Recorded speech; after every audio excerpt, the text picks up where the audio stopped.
Samuel, Angel, pagpasensyahan nyo na tong kubo ko ah. Angel, maupo ka muna dito para makapagpahinga kayo. Sige tol, salamat. Samuel, pagpasensya mo na. Ito lang ang magiging tulong na maibibigay ko sa inyo. Pero hanggang 3 araw lang. Para naman makabawi ng lakas si Angel. Kasi hindi alam ni mama to eh. Okay lang yan tol. Ano ka ba? Huwag kang manghingi ng pasensya. Iiya nga kami sa'yo eh. Pero salamat tol ah.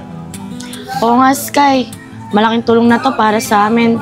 Kaya mo ilang araw lang pag bumalik na yung lakas ko. Babalik na kami sa court. Ano mahal? Kamusta? Okay ka lang ba dyan? May iniisip ako mahal eh. May problema tayo. Paano dede si baby? Wala pa akong gatas. Mahal, huwag kang mag-alala. May sinabi sa akin ng doktor na kapag wala pa daw gatas ang ina, tatay muna si Sip-Sip. Tigilan mo nga ako dyan. Kapapanganak ko pa lang, mamanyakin mo na kaagad ako. Mahal, totoo nga yun. Sinabi sa akin ng doktor. Bes huwag mo kakalimutan. Ninang ako niyang anak mo Ako din tol ninang din ako niyan.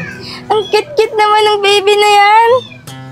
Bes, nga pala, ano nga palang pangalan ng anak niyo?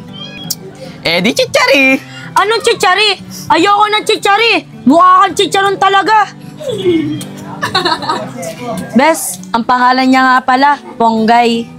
Mahal, grabe ka naman sa pangalan ng Ponggay. Baka sarasarin lang yan sa school ng Ponggay, Malunggay. Mas maganda pa rin yung binigay ko ng pangalan, Chichari. Kasi ang pagkain natin lagi, chicharon.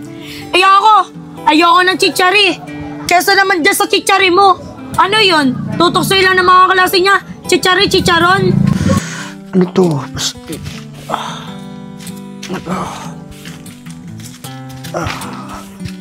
Ano ba nangyayari to? Baka napapagod lang ako.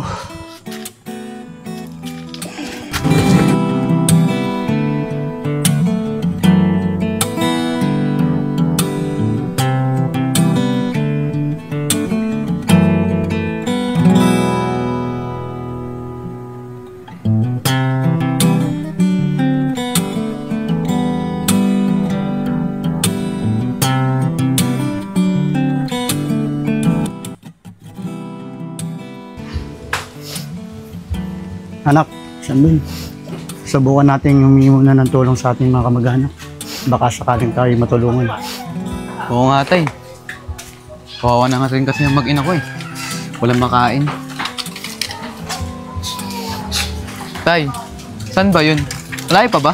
Diyan lang anak, malapit lang yun. Ako bahala sa'yo.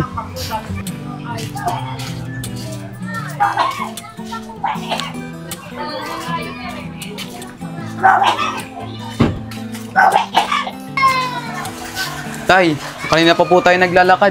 Malayo pa po ba? Diyan lang anak, malapit na.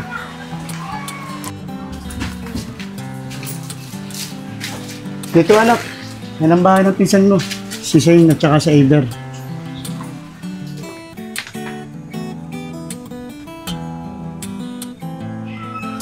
Tay, tumawag ka na. Sige anak. Tao po. Tao po. Tao po. Iber! Iber! O bakit mahal? May tao ata sa labas. Tignan mo nga. Sige mahal, titignan ko.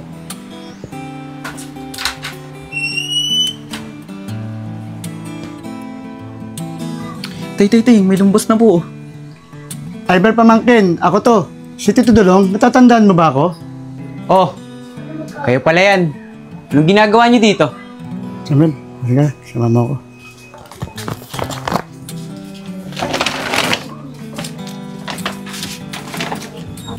Pamangkin Iver, pwede ba kitang makausap saglit?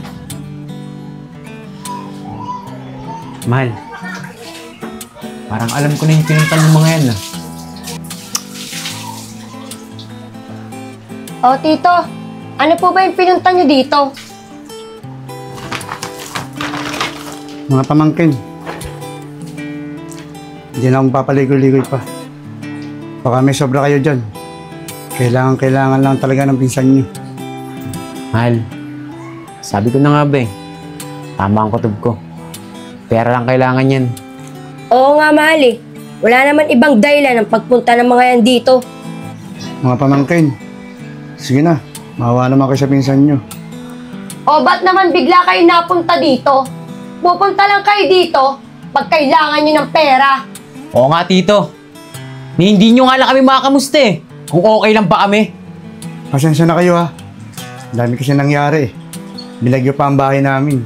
Tito, labas na po kami dyan sa problema nyo. Pare-pareho lang naman tayo naghahanap buhay eh. Kaya nga po, hindi kami mayaman at wala kaming maitutulong sa inyo. Sige na naman oh. Parang awa nyo na. Kapapanganak lang kasi ng asawa ni Samuel. Eh ano naman, kung nanganak yung asawa niya, ikaw kasi, bubuntis-buntis ka, tapos sa amin kayo hingi ng tulong. Bakit dito? Nung lumapit kami sa inyo, yung nagsisimula pa lang kaming dalawa ni Shane, hinilungan nyo ba kami? Di ba hindi? Tinanggihan at pinalayas nyo pa kami. Mga pinsan, pasensya na kayo ah. Kung di magandang pakikitungo namin sa inyo ni tatay dati. Pero sana naman, makita nyo na may nagawa din kami mabuti sa inyo. Mahal, may natatandaan ka ba? Na may nagawa sila mabuti sa atin? Nagawang mabuti? Parang wala akong natatandaan, mahal ah. Ang natatandaan ko lang, bago tayo makakain, uutos-utusan muna tayo at pagsasalitaan ng masasakit. Kaya kung ako sa inyo, umalis na lang kayo dito. Dahil wala naman kayo mapapala sa amin eh. Kaya nga, ang kakapal ng mga mukha nyo. Mga pinsan, parang awa Huwag nyo ka na magsalita, lumayas sa kayo! RJ, nanganak na si Angel ah. Napasyalan mo na ba sila? Di pa nga tol eh. Di ko kasi alam na nanganak na si Angel. Tsaka di ko sila nakikita sa court. Kami ni Robby nagpunta na kagabi. Nagdala kami ng regalo para sa inaanak namin. Daya nyo naman. Di nyo ako inaya. Kailan ulit kayo babalik doon? Di ko alam eh. Nag-iipon kasi ulit kami ng pambigay kina Samuel. Oo nga. Kung pupunta ka ron, magdala ka ng kahit ano para sa bata. Sige tol. Daya pa na lang dadaling ko. Huwag na yun, tol. Diaper na nga hindi nila nila Ira eh. Eh ano na lang dadaling ko? Siguro gatas na lang. Kasi alam ko walang gatas ngayon si Angel. Ang daya nyo naman. Ang mahal nun eh. Eh sa'yo Robby, anong dinala mo? Siyempre, yung pinakamahal. Wipes. Eh tol, magkano lang yun eh? Ganun talaga. Di ka kasi sumasama sa amin eh. Palagi ka kasing wala. Ay mga tol, andyan lang pala kayo. Tol Sky, balita ka lang Angel. Nandun pa ba sila sa inyo? Oo tol, si Angel at yung bata nasa amin. Pero si Kadulong at Samuel, hindi ko alam kung saan nagpunta. Umalis kasi. Hayaan mo yun, tol. Baka gumagawa lang ng paraan yung dalawa para magkapera. Oo tol, pero sinabi ko sa kanila na hanggang 3 araw lang sila dun. Di kasi alam yun ni mama eh, baka magalit. Tol, haba-haba mo naman yung araw na pag-stay nila dun. Kasi isipin mo, kawawa naman yung bata. Lalamigin yun sa court. Hindi pwede tol, ipinagsabi ko na sila kay mama noon, nung buntis pa lang si Angel. Kaso hindi pumayag eh. Ayun naman pala eh. Eh di RJ, kung gusto mo, sa inyo na lang. Di pwede sa amin tol. Masikip na sa bahay namin. Eh sa inyo Lyra, baka pwede. Di ba malaki bahay nyo? Sky, hindi pwede sa amin eh. Nandun din kasi pamilya ng mga ate ko. Doon din kasi sila nakatira eh. E paano yan? Pagkalipas ng 3 araw, babalik ulit sila sa court. Ganun talaga tol. Ayun lang naman kasi ang maitutulong ko sa kanila eh. Kawawa naman pala yung inaanak ko. Hi Papa RJ! Andito ko lang pala. Akala ko magkikita tayo kanina. Oy RJ, kaya ka pala laging wala kasi namamakla ka pala. Anong ginagawa mo dito? Di ba sabi ko sa'yo kung magpapakita sa mga tropa ko? Eh kasi Bibi RJ, alam mo, namimiss kita. Ano ka ba huwag dumikit sa akin? Nandito mga tropa ko. Bibi RJ, may budget ka pa ba dyan? Magsabi ka na lang sa akin kapag wala kang budget ha. Sakto, kailangan ko ng pera ngayon. Bibilang ko ng gatas ang inaanak ko. Sige, pero sa isang kondisyon, pakis muna. Ano ka ba? Huwag dito. Mamaya na lang, baka makita ng mga tropa ko. Baka isipin nila, bakla ako. O sige na nga. Magkita na lang tayo mamaya ha. O ito oh, 150. 150 lang ha. Kasi di naman yan malaki. Sige, bye-bye. Tol, may pambili na ako ng gatas na inanak natin. Tol, ayos ka. Kaya pala hindi ka nagpapakita sa amin kasi may bakla ka. Kaya pala laging paldo, Sergi. O sige, Tol, dyan na kayo. May laro pa kasi ako dito eh. Sige, Tol, ingat ka. Good luck sa laro mo.